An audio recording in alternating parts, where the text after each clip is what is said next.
Hello everyone, welcome to the law code. तो जो आज का हमारा टॉपिक है जिसको हम आज पढ़ने वाले हैं वो है UP ज़मींदारी abolition and land reforms act 1950।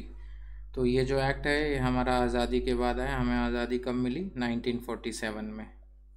तो इसके आज हम लोग फैक्टर्स पढ़ने वाले हैं और ऑब्जेक्ट्स पढ़ने वाले हैं। सबसे पहले समझ लेते हैं कि ये ज़मींदारी अबोलिशन क्यों किया गया, ज़मींदारी प्रथा क्या थी। ज़मींदारी प्रथा में बेसिकली जो ज़मींदार थे वो क्या करते थे? कलेक्ट करते थे। क्या कलेक्ट करते थे? रेवेन्यू। किसके लिए? For Britishers.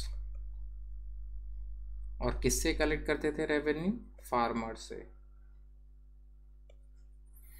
तो फार्मर से कलेक्ट करते थे और ये जो रेवेन्यू था वो किसको दे देते थे? ये लोग ब्रिटिशर्स को। बस लेकिन इसमें ये करते क्या थे कि उसमें से काफ़ी एक बिग शेयर जो था इनका ये लोग खुद के पास रख लेते थे।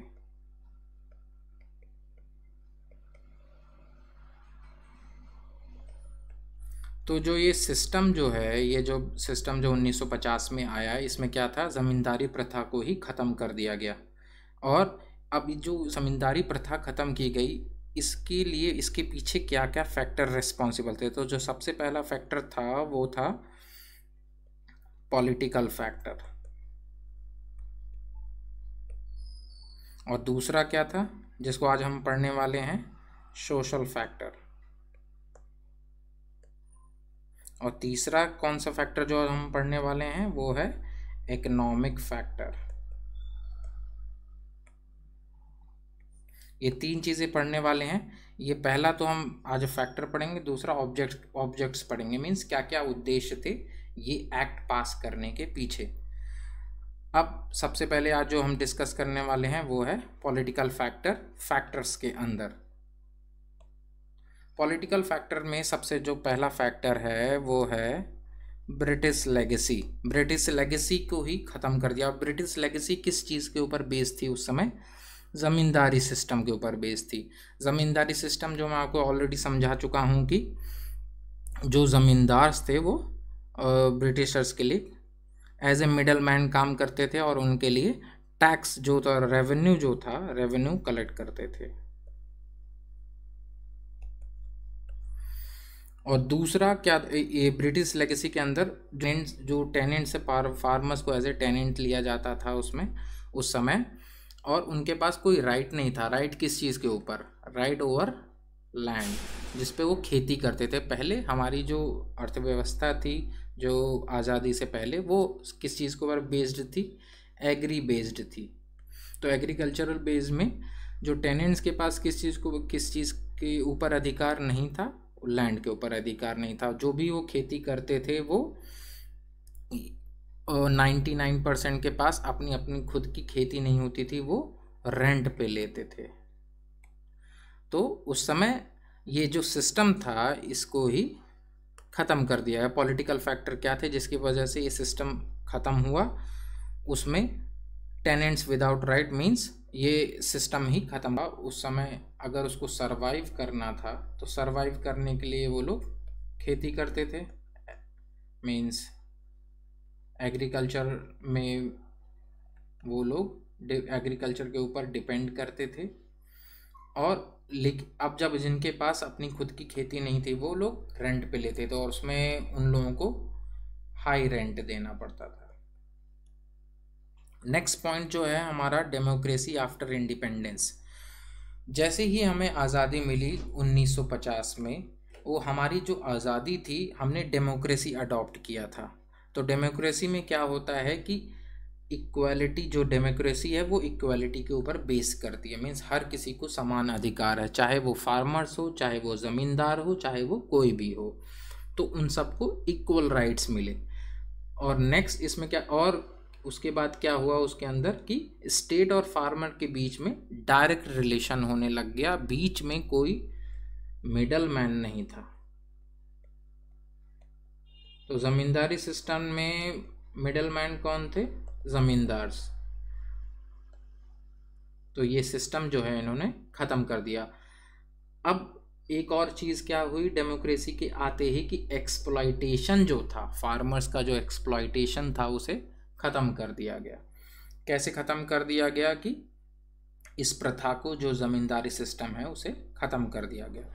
नेक्स्ट पॉइंट जो आ जाता है पॉलिटिकल फैक्टर के अंदर, वो आ जाता है हमारा कांग्रेस का प्रॉमिस। कांग्रेस ने क्या प्रॉमिस किया था? कांग्रेस ने फार्मर से ये प्रॉमिस किया था कि जैसे ही हमें आज़ादी मिलेगी हम लोग ये जो ज़मींदारी सिस्टम है इसको ख़त्म कर देंगे।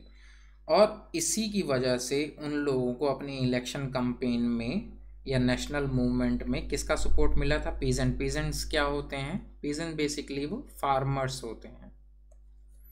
तो फार्मर्स जो अपना सर्वाइवल के लिए जो खेती पे डिपेंड करते हैं उनको बेसिकली पीजेंट्स बोलते थे।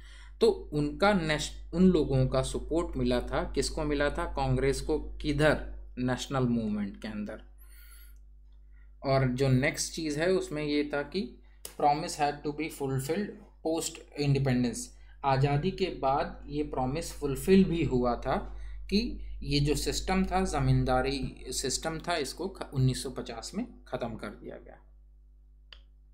नेक्स्ट फैक्टर जो आज हम लोग डिस्कस करने वाले हैं वो है हमारा सोशल फैक्टर। सोशल फैक्टर में बेसिकली क्या होता था जिसकी वजह से ये सिस्टम ख़त्म कर दिया गया? बहुत ही ज़्यादा पीजेंट्स का एक्सप्लॉइटेशन होता है। पीजेंट मैं आपको ऑलरेडी बता चुका हूँ, जो फार्मर्स होते थे, फार्मर्स का एक्सप्लॉइटेशन बहुत ज़्यादा होता था। कैसे होता था? उनसे हाई रेंट लिया जाता था इन द फॉर्म ऑफ लगान। जो आप कर सकते हैं, आप लोगों ने जो लगान मूवी में देखा भी होगा कि उन लोगों को रेवेन्यू या फिर जो रेंट होता था, बहुत ज़्यादा हाई रेंट देना पड़ता था इन द फॉर्म ऑफ लगान।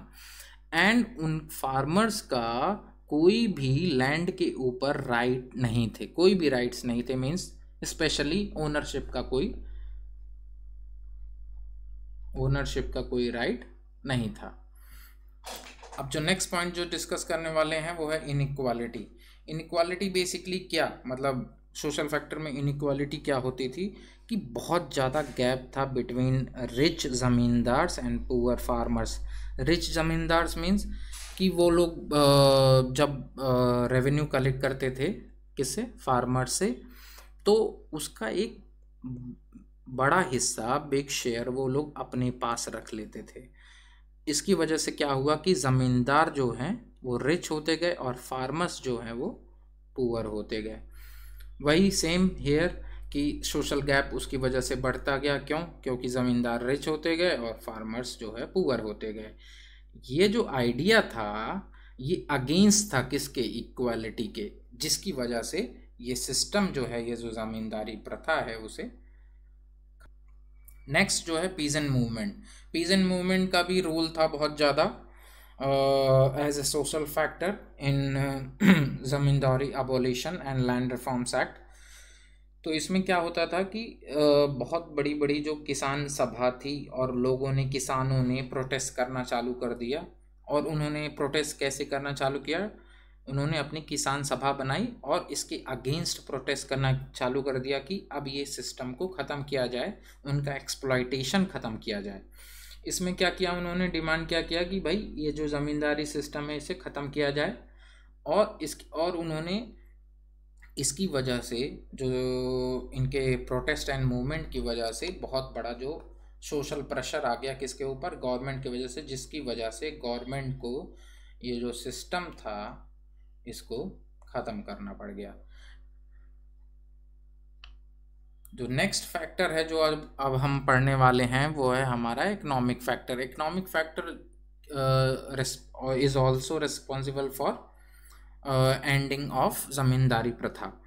अब इकोनॉमिक फैक्टर क्या क्या हो सकते हैं? सबसे पहला जो पॉइंट इसके अंदर आ जाता है लो प्रोडक्टिविटी। ज़मींदारी प्रथा में जो मेजर रीज़न था, इकोनॉमिकल जो रीज़न था सबसे बड़ा, वो ये था कि जो एग्रीकल्चरल प्रोडक्टिविटी थी मीन जो पैदावार थी वो बहुत ज़्यादा कम थी। कम क्यों थी? क्योंकि कोई इन्वेस्टमेंट नहीं होता था लैंड के ऊपर, क्योंकि 90% या 80% तो वो लोग एज ए रेवेन्यू ही पे कर देते थे ब्रिटिशर्स को। अब उनके पास कुछ बचता नहीं था, जिसकी वजह से वो लैंड इम्प्रूवमेंट के लिए कुछ इन्वेस्ट कर सकें। इसकी वजह से क्या होता था कि बैकवर्ड फार्मिंग होती थी, और कि कुछ इन्वेस्ट नहीं कर पाते थे, उनके पास मेथड्स पुराने थे, ओल्ड मेथड्स की वजह से जो प्रोडक्टिविटी थी वो लो थी। जब प्रोडक्टिविटी लो होगी तो ऑब्वियसली आउटपुट भी लो होगा। नेक्स्ट पॉइंट जो हम डिस्कस करने वाले हैं वह है rural poverty and debt, means कर्जा। उनके ऊपर कर्जा बहुत था और वो कुछ बचा नहीं पाते थे, कुड नॉट सेव। किस चीज़ के लिए सेव करना चाह रहे थे कि वो, ताकि वो इम्प्रूव कर सकें अपनी जो उनकी जगहें हैं खेती करने वाली, उसको इम्प्रूव कर सकें। इसकी वजह से उनकी जो प्रोडक्टिविटी थी या फिर इकोनॉमी में जो उनका कंट्रीब्यूशन था वो लो था। नेक्स्ट पॉइंट डिस्कस करते हैं, वो है नीड फॉर डेवलपमेंट। अब एग्रीकल्चरल जो थी, आज़ादी से पहले या आज़ादी के बाद जो हमारी इकोनॉमी थी वो बेस्ड करती थी, एग्रीकल्चरल बेस्ड इकोनॉमी थी, यही उसका बैकबोन था इकोनॉमी का।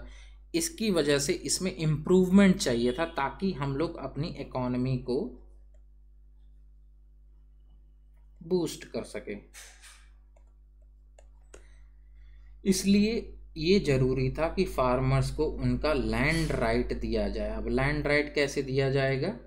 उनको ओनरशिप का राइट दिया जाए। उसके अंदर जो भी किसान जिस भी खेत पर खेती करता था उसको ओनरशिप का अधिकार दिया जाए ताकि इकोनॉमिक ग्रोथ जो है उसको बढ़ाई जा सके। अब अगर किसी के पास ओनरशिप का अधिकार आ जाएगा तो वो ज़्यादा से ज़्यादा इन्वेस्टमेंट कर सकता है और प्रोडक्टिविटी को वो एनहेंस कर सकता है या इम्प्रूव कर सकता है।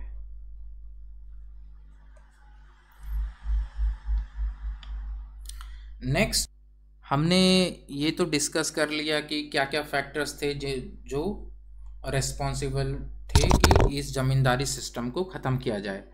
अब इसके उद्देश्य क्या थे? जो ये हमारी zamindari abolition and land reforms act था उसके उद्देश्य क्या थे? तो सबसे पहला उद्देश्य तो यही था कि भाई ज़मींदारी सिस्टम को ख़त्म किया जाए, मींस ज़मींदार को रिमूव किया जाए। और क्या कैसे रिमूव किया जाए? एज ए मिडल मैन, कि मीन्स कोई मिडल मैन नहीं रहेगा, कोई भी टैक्स या रेवेन्यू जो होगा वो किसको जाएगा? सीधा गवर्नमेंट को जाएगा। वही same here, direct relation between state and farmers, means कोई मिडल मैन नहीं होगा और जो रेवेन्यू होगा वो किसको देंगे? हम डायरेक्ट सरकार को देंगे, कोई ज़मींदार को हम रेवेन्यू नहीं देंगे। थर्ड जो इसके अंदर पॉइंट था कि ओनरशिप का राइट दिया जाए। ओनरशिप का राइट किसको? टिलर्स कौन? जो कल्टीवेट कर रहे हैं, जो खेती कर रहे हैं। फोर्थ पॉइंट ये है कि इंश्योर सोशल जस्टिस। अब इंश्योर सोशल जस्टिस कैसे हो सकती है? कि फेयर लैंड डिस्ट्रीब्यूशन के थ्रू, मींस जो भी इंसान जिस जगह पे खेती कर रहा था उसको जो जगह थी वो उसको दे दी जाए। और इक्वालिटी का जो कॉन्सेप्ट था कि मींस हर फार्मर्स को और जितने भी ज़मींदार थे उनको इक्वली ट्रीट किया जाता था। नेक्स्ट था कि एग्रीकल्चरल ग्रोथ के लिए अब क्या किया जाए। एग्रीकल्चरल ग्रोथ के लिए ये ऊपर वाले पॉइंट्स में ऑलरेडी मेंशन है, मोटिवेशन। अब मोटिवेशन कैसे दी जाए फार्मर्स को? कि जो भी था उनको ओनरशिप का राइट दे दिया जाए उस लैंड के अंदर। जैसे ही एक फार्मर जो उस जिस जगह पे खेती कर रहा है अगर उसको उसका ओनरशिप राइट दे दिया जाए तो वो मोटिवेट होगा और उससे और अच्छी खेती करेगा, जिसकी वजह से एग्रीकल्चरल ग्रोथ होगी। और जब ओनरशिप होगी, रेंट नहीं देना पड़ेगा, तो वो उसके खेती के अंदर कुछ नई इन्वेस्टमेंट भी कर सकता है। जैसी नई इन्वेस्टमेंट करेगा तो जो प्रोडक्टिविटी है वो बढ़ेगी, विल इंक्रीज।